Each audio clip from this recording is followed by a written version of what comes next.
دغه نه بل سوال دی یوه ښځه ده راته تپوس هم ښځې کړی دی چې یوه ښځه ده او هغې سره خاوند نکاح وکړي او ورسره لا میلاو شوی نه وي کوروالی ورسره نه وي کړی او هغه د پلار په کور کې او دا خاوند مړ شي نو دا به عدت په کوم ځای کې تېروي د عدت مسایل دا خو ځان له تفصیلي مسله اوس که هغې له زه ځمه نو خبره به ښه اوږده شي او زما الحمدلله دا یو عادت دی والله سبحانه تعالی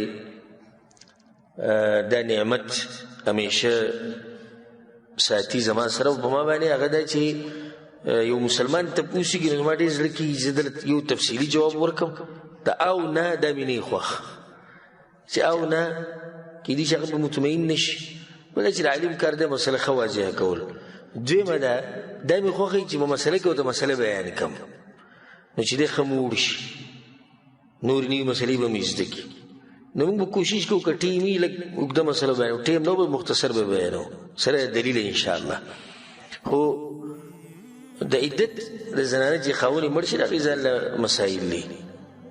جواب د دې مسلې دا دی چې فرق دی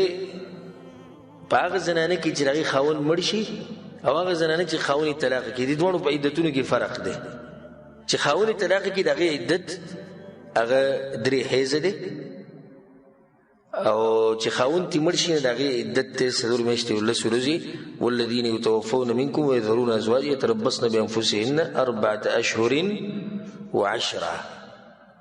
او دوی خپل حکمتونه دي او ما تاسو ته چې خبره به اوږدېږي ولې طلاقې شوې ښځې لپاره 3 میاشتې دي یا 3 حیض دی ولې دې لپاره 4 میاشتې او 10 ورځې د هغې علماو خپل حکمتونه بیان کړي چې انشاءالله بیا به بیان کړو بیا په دې کې فرق دا دی چې کومه زنانه طلاق شي او خاوند ورسره نه میلاو شوی نو په دې باندې عدت پې نشته او چې کومه ښځه خاوند یې مړ شي او میلاو شوی ورسره نه نو عدت پې شتي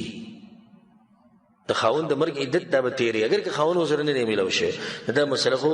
ثابته شوه عبدالله بن مسعود روایت دی چې د هغه نه چا تپوس وکړي امام ترمذي دا روایت راوړی د هغه نه چا تپوس وکړو عن رجل تزوج امرأة ولم یفرض لها یو سړی دی واده وکړو او د ښځې سره میلاو شوی نه و ښځه دی مړ شو عبدالله بن مسعود وی د هغې دپاره به مهري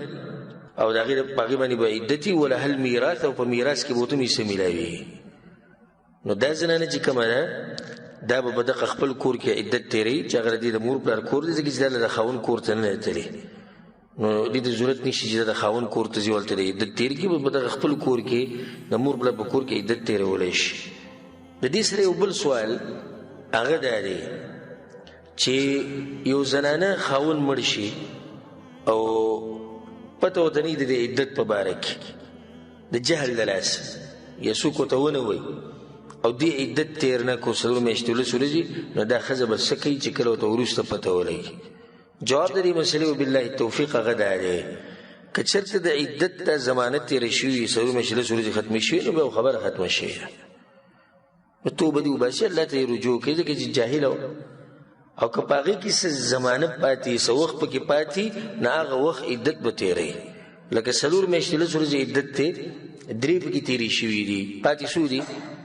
1 میاشت 10 ورځې دا به اوس عدت تېروي 1 میاشت 10 ورځې یعنی د سر نه به عدت نه شروع کوي 10 ورځې پاتې دي 4 میاشتې تېرې شوي 10 ورځې به عدت تېروي او که وخت ټول تېر شوی دی عفا الله عما سلف الله دې ورته بخښنه وکړي او څه چې شوي دي هغه شوي دي والله اعلم